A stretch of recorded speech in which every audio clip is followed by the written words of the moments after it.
Hey, welcome back to Track and Travel with Rick, and today we're going to talk about this new lithium phosphate iron battery. It is by Redodo, or Redodo, I don't know how to pronounce it. Somebody can correct me. Very lightweight. This is 100 amp hour and it weighs about 25 pounds. So that puts it about half the weight of the Group 27 lead acid and probably 4 times usable power. Main reason I want to change the battery out is the original is maybe pushing 2 years old depending on when it was manufactured, and it just doesn't hold a charge very well at all.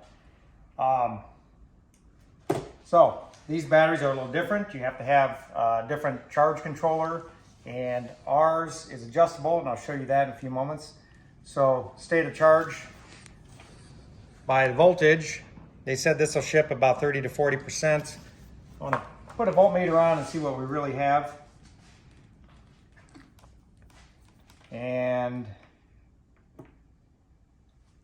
about 1307 volts, which puts it about between 30 and 40%. So that's good news. The battery should work. Let's go get the other battery out, and before we do that, I'll show you how I'm going to change the charge controller.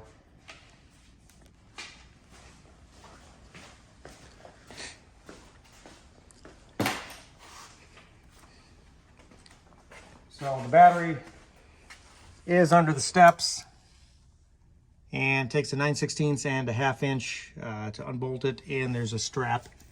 I'm sure I'm going to struggle with that, so probably do that off camera, but we'll get the battery out of here. But what I want to show you, get the camera in here, Ricky. So the battery type, we'll go ahead and I'm going to change the battery type and then I'm going to shut it all off. So we'll go ahead as I cycle through. Now I get a calcium, lithium phosphate iron. I'm just going to cycle through real quick. We can go LTO, not sure what that is, a gel, AGM, back to wet, and we're going to leave it on lithium phosphate iron. That's the new setting we're going to leave it at. I'm going to go ahead and throw the battery disconnect right here. Shut my light off. Throw the disconnect. I'm going to go unplug the motorhome.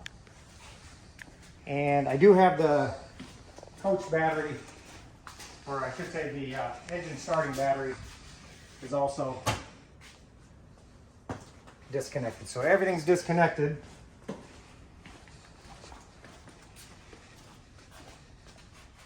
So our next task is to figure out how to disconnect, get this strap, and see what the secret is. There's some kind of latching mechanism. So this battery is held down by a strap, and it's just got a release mechanism. You got to get in there and squeeze that back, and then that adjusts, and then later on hook it back in and give it a pull. So we got that.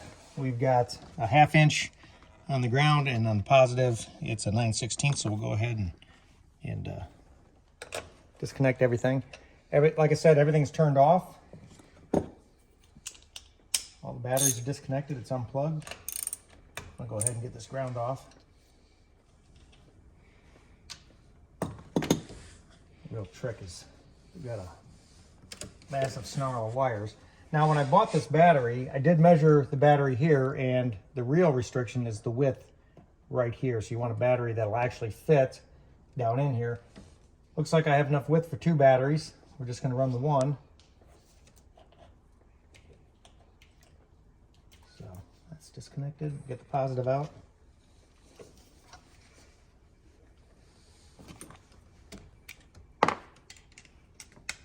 It's a nice little real cheap LED light that we got on Amazon, and just putting it on a DeWalt battery, and 20-30 bucks, I don't remember, but it gives me a lot of light.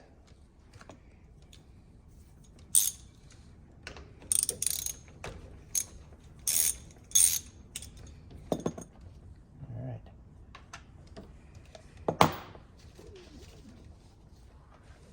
And I think we're going to put this battery paralleled up with the battery in the car trailer. That looks a little iffy. Look at that. I guess that's one way of doing it. Same here, they busted the end and split it open. Quality, yeah. As opposed to getting the right connector. Okay. And somehow, this one managed to fit. That's what you call lazy. So yeah, you pay this kind of money. This is why I do things myself. People are always taking a shortcut. This isn't cool. Let's see if we can get this battery out now. Nice handle here. I'm gonna just pull her straight up, I think.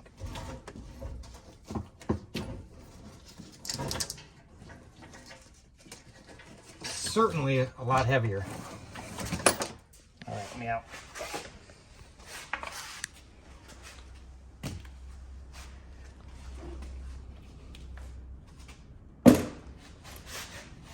So width-wise, we're a little taller, which is not a problem. We're not any wider, which is good. And this is slightly longer than this Group 27. So I've got plenty of room in the width and to go taller, but I couldn't go any wider or it wouldn't drop in. So that's why I chose that battery. So definitely check your measurements. What is this battery rated at? It's just a Group 27. I don't see any numbers.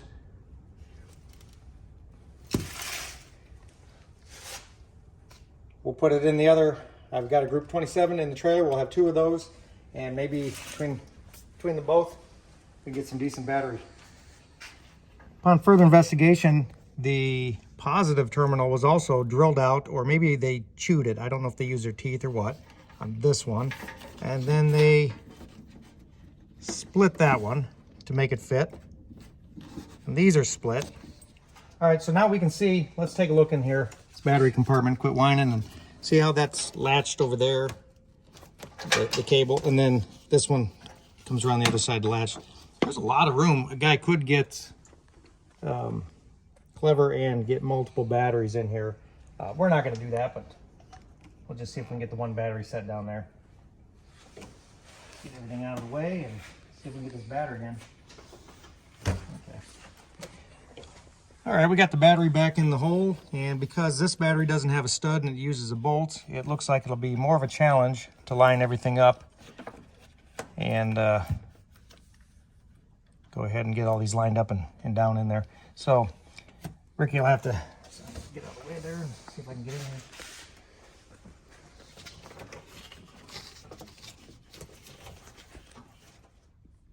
Okay, because the bolts they supplied with the battery are not long enough for these multiple connections, I went ahead and made a stud out of this is an 8mm by 1.25 thread pitch.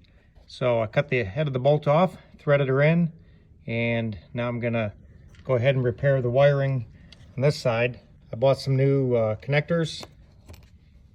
We'll go ahead and get these swapped out and fix the wiring and put it all back together. Okay, we've got the connections made. I tightened up the strap. Everything looks good. Showing, hard to see, 13.1, 13.2 volts. It's plugged in. I'm going to go ahead and turn on the battery switch. And it should begin charging.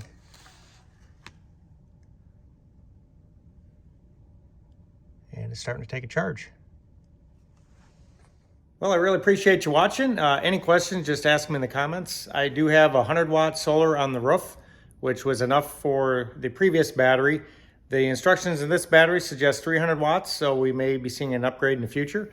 Also, if you haven't been following along, putting together an engine for our Juray Racing Plymouth Duster, follow along, and we're getting ready to go to the track. May 20th will be the first points race. And we did a test and tune event with Ricky's Fiesta, so check out those videos on Juray Racing, and hope to get this thing out and start enjoying it very soon. Thanks for watching. See you on the next one.